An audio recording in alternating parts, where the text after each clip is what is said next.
Hi guys. Okay, so the last part of this chapter on atomic structures, we are going to be looking at the electronic configuration.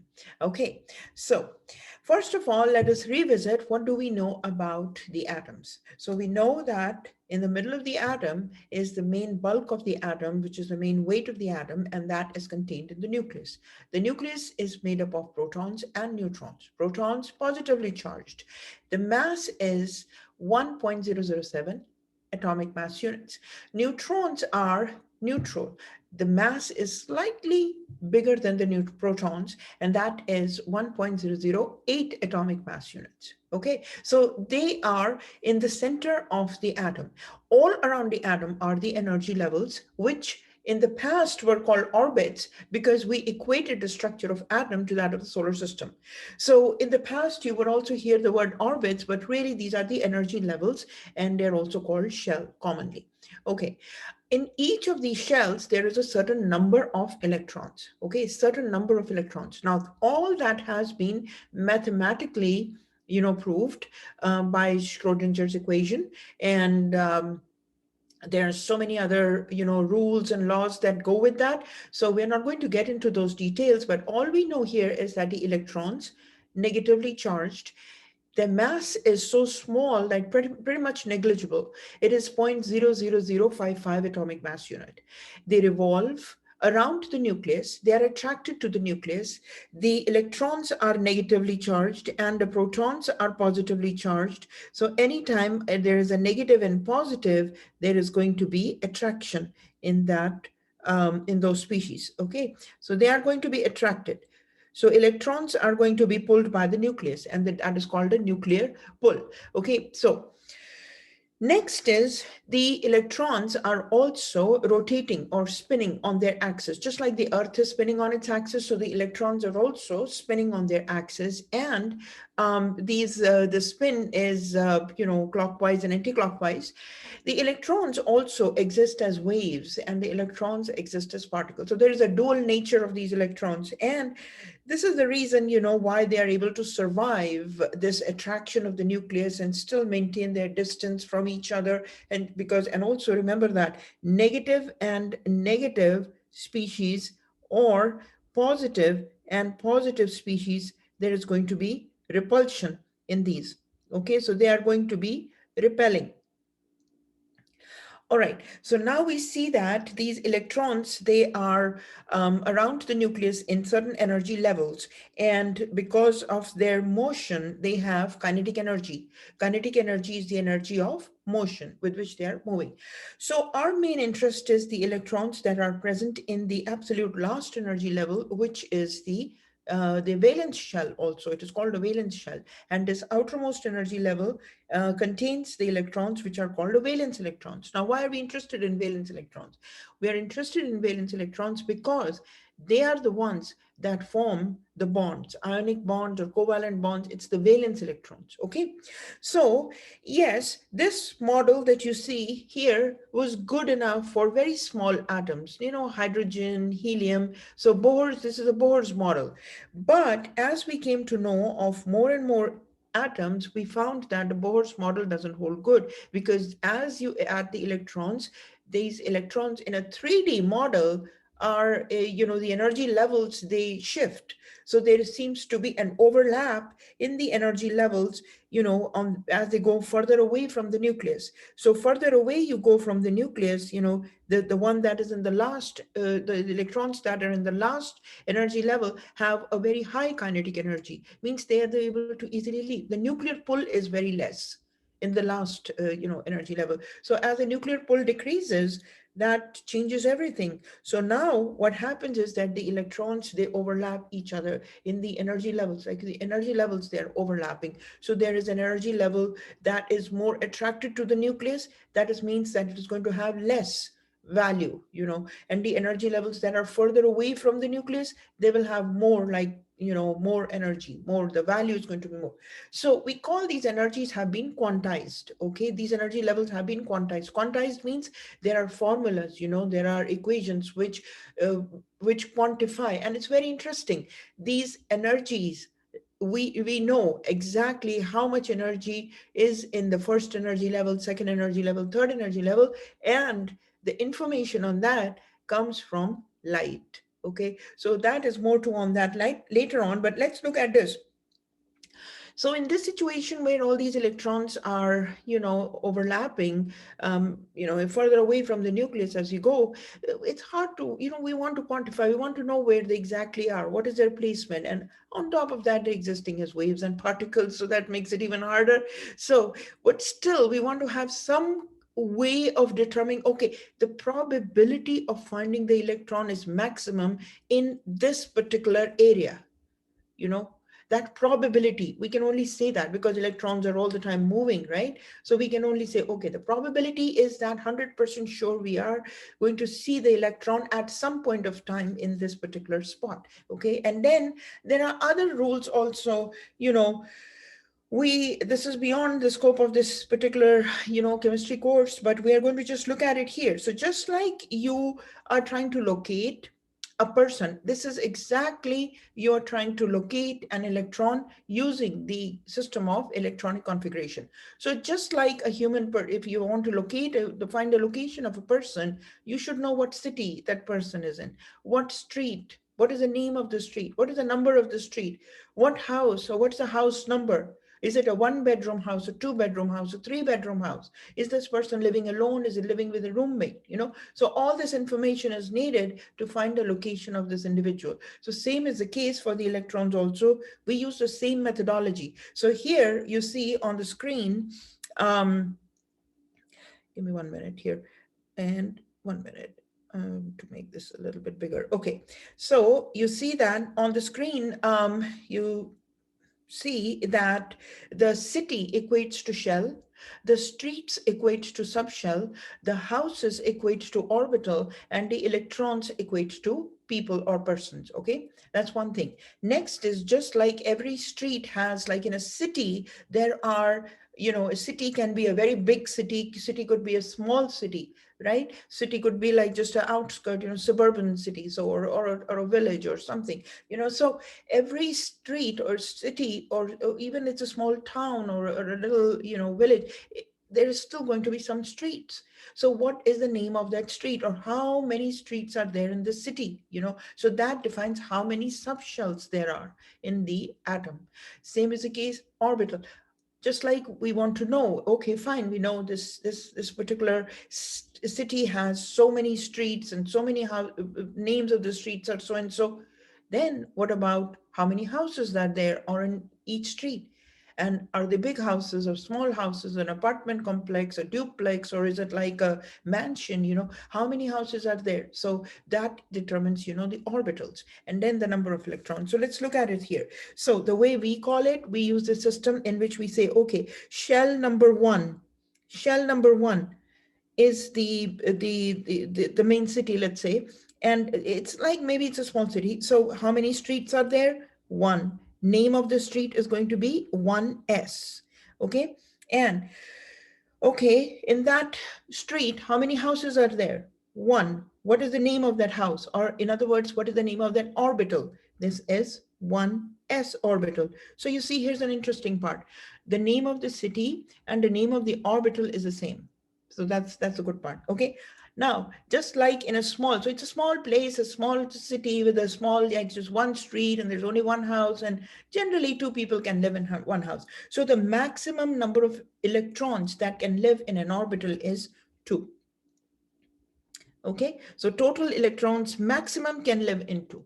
I mean, one person can also live, but maximum 2. Okay, next is look at the shell number 2. Okay, shell number 2, how many subshells are there? 2. What is the name of the subshell? 2s and 2p. Okay, 2s and 2p. Once again, how many orbitals are there? So this one has, the number of orbitals is 1. And how many orbitals are in there in 2p? 3. What is the name? So this one is 2s and this one is 2p. Okay, how many electrons in 2s? Is going to be 2. How many electrons in 2p? to 6. So in this city, how many maximum number of people? A total number of people in this city is going to be 8. Or in other words, in the second shell, a maximum number of electrons that can stay is 8. Okay, next, let's look at the shell number 3, which is the energy level 3. How many subshells? 3. So you see, as many energy levels, as whatever the name of the energy level is, as many subshells are going to be. So it's energy level 1, subshell 1, energy level 2, subshell 2, energy level 3, subshell 3. That's the number of subshell. Energy level 4, number of subshells is going to be 4. But let's look at the names now. This is 3s, this is 3p, and this is 3d. Okay. Now, how many orbitals in subshell? 1. How many orbitals in 3s subshell? 1. How many orbitals in 3p subshell? 3. How many orbitals in 3d subshell? 5. Okay, so what are the names of these orbitals? 1s, oh, sorry, this is 3s, 3s, this is 3p, and this is 3d. All right, so what are the maximum number of electrons? This is 2, this is 6, and this is 10. Okay, so maximum number of electrons are 2 in the s orbital, in p orbital 6, and in d orbital is 10. So when you add these all together, this comes out to be 18 electrons. Can be accommodated, in the third energy level. Then comes the fourth energy level. Okay, so the fourth energy level, how many subshells are there? Obviously 4. What are their names? 4s, 4p, okay, 4d, and 4f. Okay, now let's see if I can make it small. Okay, next is the orbitals. So how many orbitals are there? In this case, there are the number of orbitals for 4s is always going to be 1, 4p is going to be 3, 4d is always going to be 5, and 4f is going to be 7. 3, 5, and 7. Okay, how many electrons? So what are the names? Sorry, this is 4s, 4p, 4d, and 4f. How many electrons in s? 2. How many electrons in p? 6. How many electrons in d? 10. And how many electrons in f? 14. So when you add all these come out to be 32. Okay, so you see that as you go further away from the nucleus, the shell begins to become very broad. So in other words, it's able to accommodate more and more electrons. It has more space, more rooms, more orbitals, more streets like subshells. So this is, we are trying to locate the electron. And so this is how we are going to set the electronic configuration first of all. But here's the thing. This looks very nice, clean, very clean. The problem occurs here, right here. Okay, so that's where the overlap starts. Okay, so overlap begins from after 3p. Okay, after 3p, overlap is beginning. So how does this overlap look like? Now, there are many different ways, this can be done. But I can show you one method, more linear, because students generally like more linear approach. And if this works for you, this is great. Just look at it now. And I'm going to refer this to the periodic table as well. But let's look at the electronic configuration in a linear fashion, the filling of the orbitals. Now, this is what it means. Now, you have to imagine you have a cage, a cage, and the cage is like this. This is a cage, and you are trying to put the like the 3D, of like balls. Each ball is representing the nucleus. So let's say you have a bag full of lots of balls of different sizes, and those balls, the size of the ball is representing the size of the nucleus. Fine. let's say there are lots of marbles. Now you are going to place those marbles in the energy level. So if there is only one energy level, you place only one marble. You have two, another like two. So it's like every energy level can accommodate, maximum number of electrons. But here's the thing: if the nucleus has only one proton, you're only going to place one electron. If nucleus has two protons, you place two electrons. If nucleus has three protons, then you're going to be placing three electrons and so forth. Okay, so now comes the question: how are you going to place them, or where are you going to start, or how does it work? Okay, so here's the thing. So first electron is going to be placed in energy level 1, 1s subshell, and 1s orbital, and 1s orbital can hold a maximum number of 2 electrons. But if we need to place only one electron, you just place it in 1s orbital. Next comes, go to the next nucleus. The next nucleus is containing 2 protons. So now you need to place 2 electrons. And where are they going to go? We know that the 1s orbital can hold a maximum of 2 electrons. So that's where this is going to go. Next is you have to place 3 electrons. So where are you going to go? You're going to go next. So 2s, and we know that 2s, if we need to place only 3 electrons, then you put 2s1. But let's move forward. You have beryllium. Beryllium has 4 electrons. And where are these going to go? They're going to go 1s2 and 2s2. And then there is, next one is 2p. If you have 5 electrons, then you do 1s2, 2s2, 2p, 1. If you have six electrons, then it's 1s2, 2s2, 2p, 2. And you keep filling p all the way till p reaches 6. Then you move to the next energy level. So this is how it works. So I'm going to just write it now here. 1s2, 2s2, 2p, sorry, 1s2, 2s2, 2p6, 3s2, 3p6. Now, after 3p6 comes 4s2. This is very important. 4s2. After 3p6 is 4s2, because 4s2 is a lower energy level than 3d. And 3d10. D can hold a maximum number of 10 electrons. So you can, if you need to place any of the electrons from 1 till 10, you first fill in the D and then move on to the next. The next one is 4p. P can hold a maximum of 6. Then comes, after 4p6 is 5s2. Okay. After 5s2, let's go down. After 5s2 is the 4d10. After 4d10 comes, 5p, 6. And then comes the 6s2. And then after 6s2 is 4f14. Okay, after 4f14 comes, after 4f14 comes 5d10. After 4f14 is 5d10, and then 6p and 7s. Then comes 6p6 and 7s2. And after 7s2 comes the 5f14. And after 5f14 is 6d and then 7p.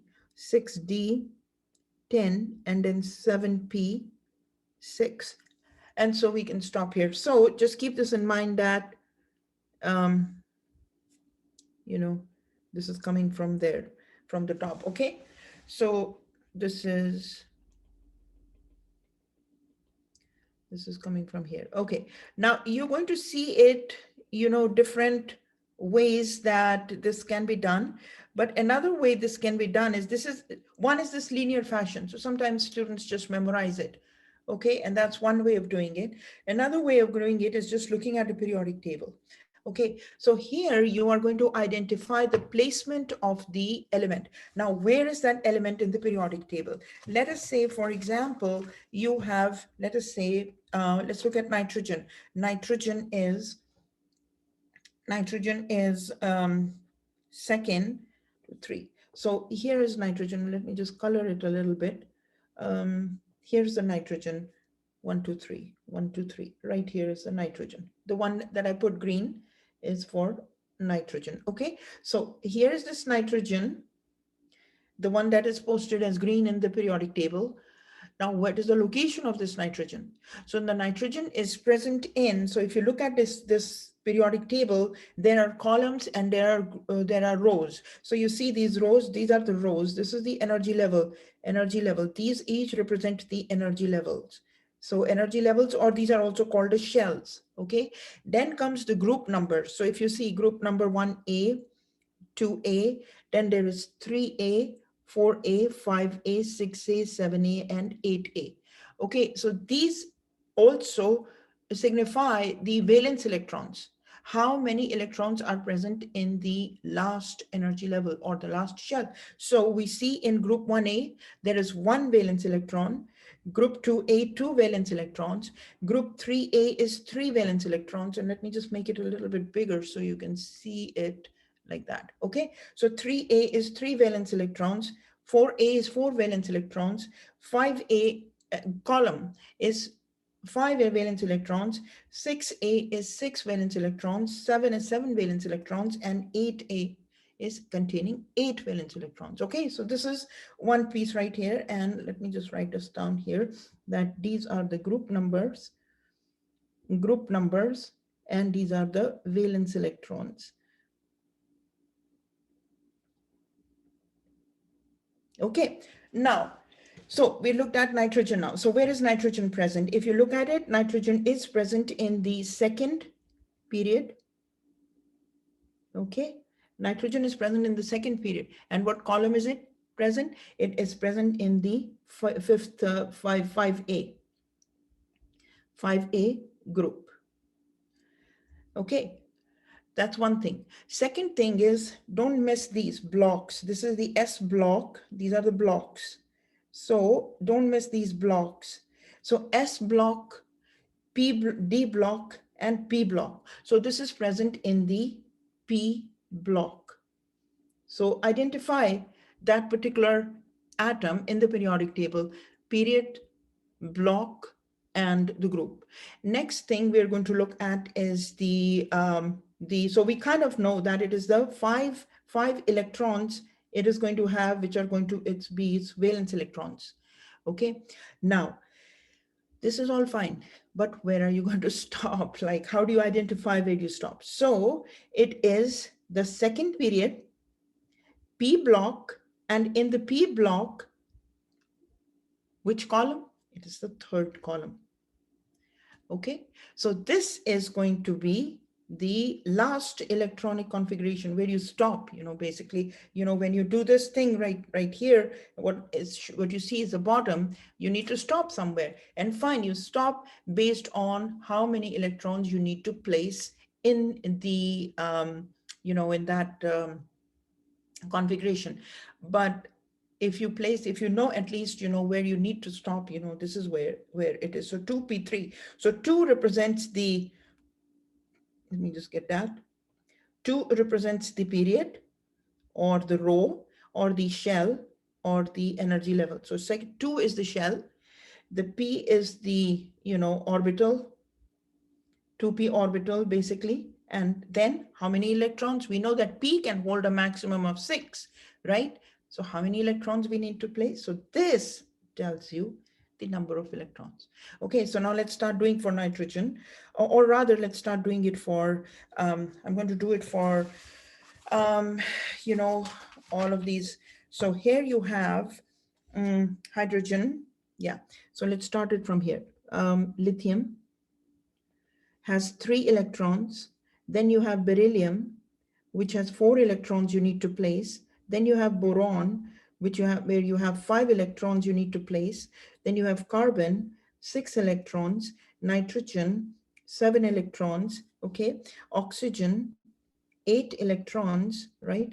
Fluorine has 9 electrons. Then you have neon, that is 10 electrons. And then you have, let's do further, sodium is 11 electrons, and magnesium is 12 electrons. And then let's do one more. Aluminum is 13 electrons.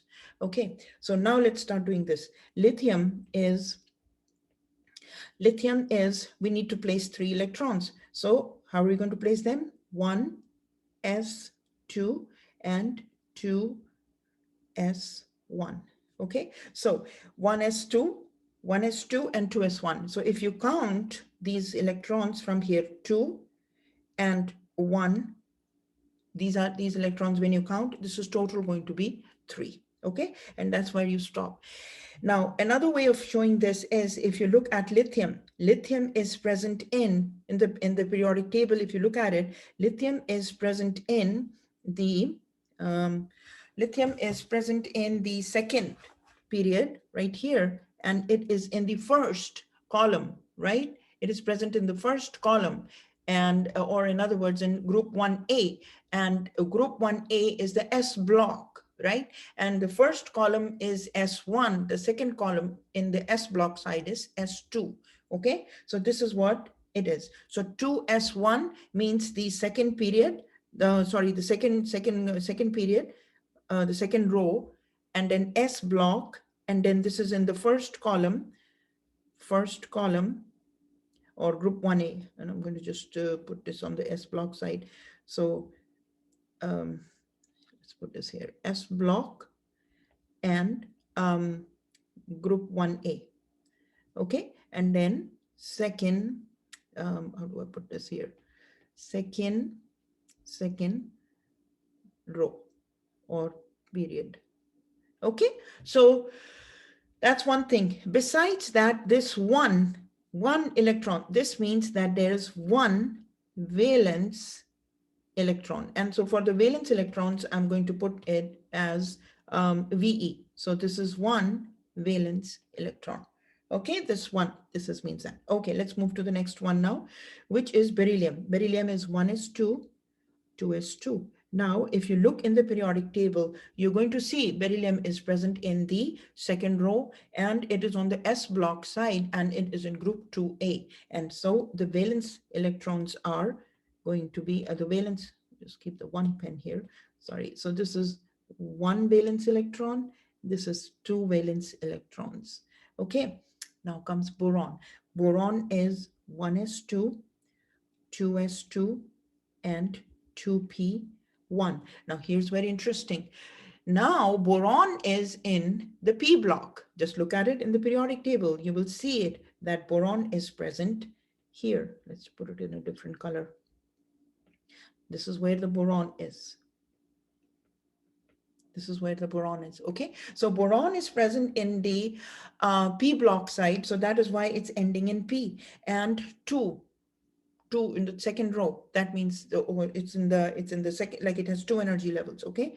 And if you count 2 plus 2 plus 1 is 5, and that relates, that's all you need to do. But now comes the valence electrons. How many valence electrons? So remember, valence electrons, or first of all, the valence shell is always going to be the highest shell number, the highest shell number. Okay, highest shell number is the valence shell, and the valence electrons are all the electrons that are present in valence electrons are like all electrons in valence shell. Okay, so here you are going to see that 2s and 2p is the valence shell. So there are 3 electrons in total, 3 valence electrons. Okay, now 2s2 and 2p1. So this is another thing, that this is also in group 3a. Okay, 3a means that there are 3 valence electrons. This guy is 2a. This guy is 1a. So that group number also matters, okay? Now comes the carbon. Carbon is 1s2, 2s2, and 2p2, okay? So here there are 4 valence electrons, and the carbon is present in group 4a. So there are 4 valence electrons, okay? Then comes now I'm just going to move fast. Next comes nitrogen, 1s2, 2s2, 2p3. So there are total 7. And the valence shell is still containing like 5 valence electrons, and the valence shell, so this is belonging to the group 5A.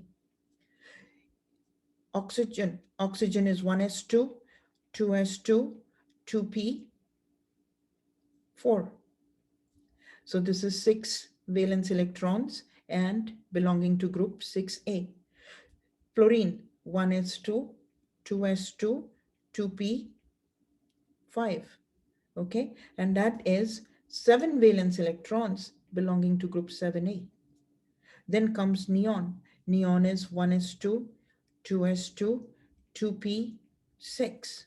So there are 8 valence electrons in group 8A. Okay, and so I just want to highlight one more time, which are those valence electrons? 2s2 and 2p6. So 6 plus 2 is 8 valence electrons. Here 2 plus 5 is 7 valence electrons. Here 2 plus 4 is 6 valence electrons. Here 2 plus 3 is 5 valence electrons, and 2 plus 2 is 4 valence electrons. Okay, and here only 2 valence electrons are there, and there only 1 valence electrons on the top. Now, here's another piece right here. There are inner core elements. So we don't see, if you keep on writing, this is stretches and it's going to take like a lot of space. So we can condense it. Sodium has got 11 valence electrons. And where is sodium present? Now in the periodic table, if you look at it, it is present in the third, let's put it in a different color here. So sodium is present right here, the pink one I made just now. So that's sodium in group third row and in the first column, group 1A. So sodium is, so that's one thing. So it is going to stop at 3s1. Okay, and then inner core, we can put it for neon. That is the 10 electrons are like that of neon. And so in other words, 1s2, 2s2, 2p6, these are 10 electrons. The inner core can be like the nearest noble gas, okay? And then comes the 3s1. So 10 plus 1 is 11. Now, how many valence electrons? Only one valence electron. And the name is, so this is in group 1A, okay? And which are those valence electrons here? 3s1 right here. Okay, now let's look at, in the case of magnesium, you can do the same thing, 10 electrons like that of neon, okay? So the inner core is that of the nearest noble gas, which is actually one above, and that is neon, okay? And then this is magnesium is present in the third row, so it is 3s2, okay? Second column, so this has got 2 valence electrons, and this is in group 2A. Then comes aluminum. Aluminum is in 13 valence electrons, so 3s2 and 3p1. 3s2 and 3p1. 3s2 is filled up, and then, so in other words, in aluminum we need to place 13 electrons. So 10 electrons are placed like that in neon. So that inner core is that noble gas configuration. This is also called noble gas configuration, the inner core. And then the remaining, you have to place them. So the remaining, after 10 electrons, you go, so you see this after 2p6. After 2p6 is 3s2. And after once 3s2 is filled up, then you go to 3p. Okay, you see that right here? 3s, after this is filled up, after this is all filled up, then you go to the next one, 3s, when fill up s2, after that go to the remaining electrons, go to p, and then that starts filling up, okay? So we can do more videos on this, but this is a, you know, a basic introduction of how to do the noble gas configuration of, you know, uh, these elements. And one last one I want to do is, let us say, let us do for manganese, okay, manganese. And manganese is 25.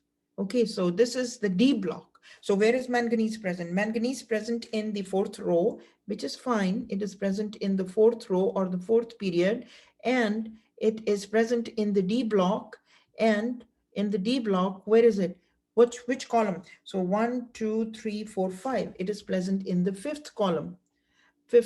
But remember that in the D block or in the transition elements, it really is the D block is really 3D, starts with 3D.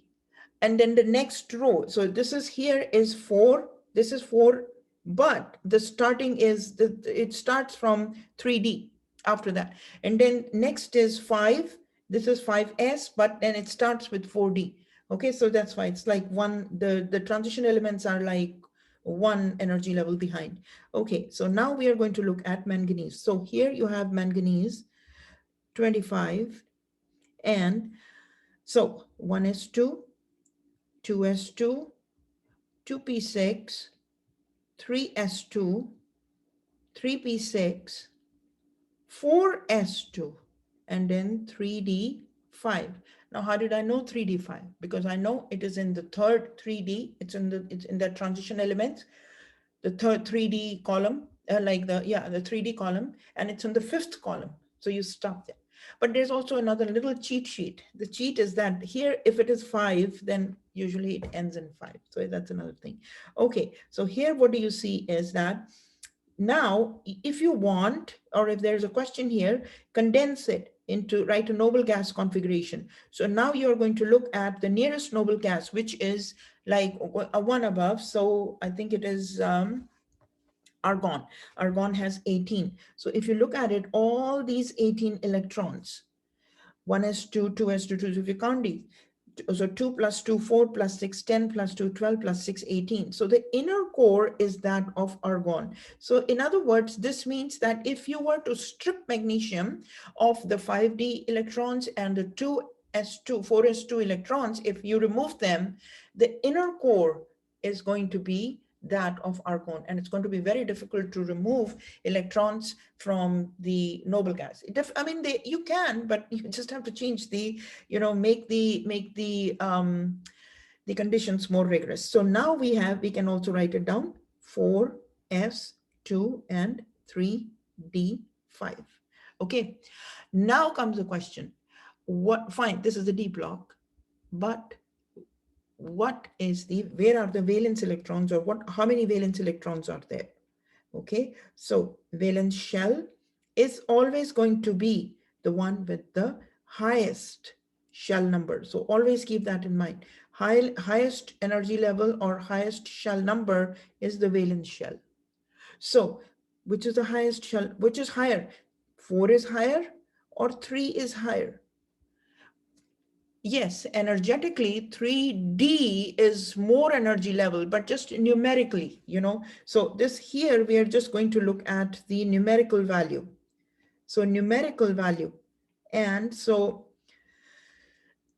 whole reason is because, it's all this, they are overlapping and jumbling, and then the electrons are also moving. So because of all that, and there are so many other pieces there. In there's nuclear pull, there is shielding effects, there is, so many others. So anyway, so here's the numerical value, the highest numerical value of the energy level, and that is 4. So 4s2 is the valence electrons in manganese 25. All right. So that is the story with D block, and I'm going to stop here. And the best thing is to practice this thing, and the more you practice, then you kind of get a hang of it. So I'm pretty sure there are other easier ways of doing it, and I'm going to look at it online if I can find something more easy. But I'm sorry, I relied on my memorization. So some or just looking at the periodic table. So here's the thing in the periodic table. Best way to kind of like understand is that first the electrons are going to be filled up in the S block, 1s, then 2s, then 2p. Looking at the periodic table, then the 3s, which is the third period, then 3p, all of the 3p is going to fill. Then comes the 4s. So look at the row, that is a 4 and s block. And then after that, 4s is the 3d. Just placement on the periodic table is giving you that. Then after that, after 3d is still 4p. Okay, so just keep this in mind that this side is all still the same. So this is first row, second row, third row, fourth row, fifth row, sixth row, and seventh row. The only change is here. The only change is here, and then here, and here. Okay, so here we see that after you fill in the 3D, then you go to 4P. And then after you fill in 4P, go to 5S. After you fill 5S, go to 4D. After 4D comes 5P. After 5P comes 6S. After 6S comes D. Remember that D will have F orbital also. So after that comes the 4F. And so anyway, so this is the way, you can use the periodic table to get to do it also this way. Or, just memorize this if this works for you, whatever it is. But I'm pretty sure there are some easier ones also. So meanwhile, I'm hoping that this was easy and very interesting the way I find all this very interesting. So I hope you found it interesting, and thank you for watching. Bye-bye.